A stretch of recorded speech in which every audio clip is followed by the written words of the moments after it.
প্রিয় শিক্ষার্থীরা, আজকে আমরা ঢাকা বোর্ড 2025 এর আরেকটা এমসিকিউ নিয়ে আলোচনা করার চেষ্টা করতেছি।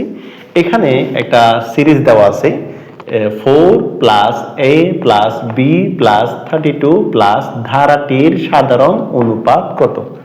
এখানে এই অঙ্কগুলো আসলে সুসীম দ্বারা অধ্যায় 13 থেকে দেওয়া হয়েছে। এই অধ্যায় 13তে দুই ধরনের ধারার আলোচনা করা হয়েছে, একটা হচ্ছে সমান্তর ধারা আর একটা হচ্ছে গুণোত্তর ধারা। সমান্তর ধারাটা হচ্ছে যে ধারার পাশাপাশি দুইটা পদের বিয়োগফল সমান থাকবে সেটাকে আমরা সমান্তর ধারা বলবো, আর যে ধারার পাশাপাশি দুইটা পদের অনুপাত সমান থাকবে তাদেরকে আমরা গুণোত্তর ধারা বলবো। যেমন আমি একটা ধারা লিখতেছি 2 plus 4 plus 6 plus 8 plus dot dot dot. এখানে আমরা দেখতেছি 4 থেকে 2 বাদ দিলে 2 পাবো, 6 থেকে 4 বাদ দিলেও 2 পাবো, 8 থেকে 6 বাদ দিলে তাও 2 পাবো। তাহলে এটা অবশ্যই একটা সমান্তর ধারা হবে। আর আমরা 3 plus 6 plus 12 plus 24 plus dot dot, এই ধারাটাতে আমরা দেখতেছি যদি দ্বিতীয় পদকে প্রথম পদ দিয়ে ভাগ করি তাহলে 6 divided by 3 equal to 2। 3 number পদকে 2 নাম্বার পদ দিয়ে ভাগ করলে 12 ডিভাইডেড বাই 6 ইকুয়াল টু 2। চতুর্থ নাম্বার পদকে তৃতীয় নাম্বার পদ দিয়ে ভাগ করলে 24 ডিভাইডেড বাই 12 ইকুয়াল টু 2।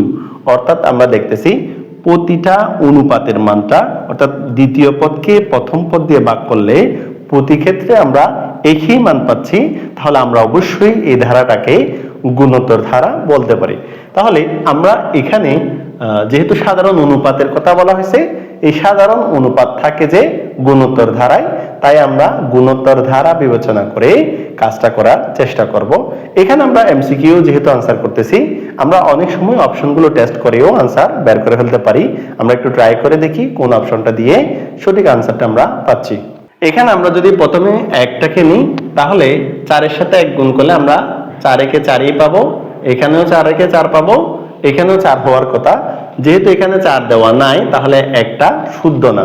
এরপর দুইটা নিয়ে দেখি, এখানে যদি 4 হয় তাহলে এখানে হবে 4 দুগুণে 8, এখানে হবে, আমরা একটু লেখার চেষ্টা করি, এখানে 4 দুগুণে 8, এখানে 8 দুগুণে 16 হবে, এটাকে 2 দিয়ে গুণ করলে 16 দুগুণ 32।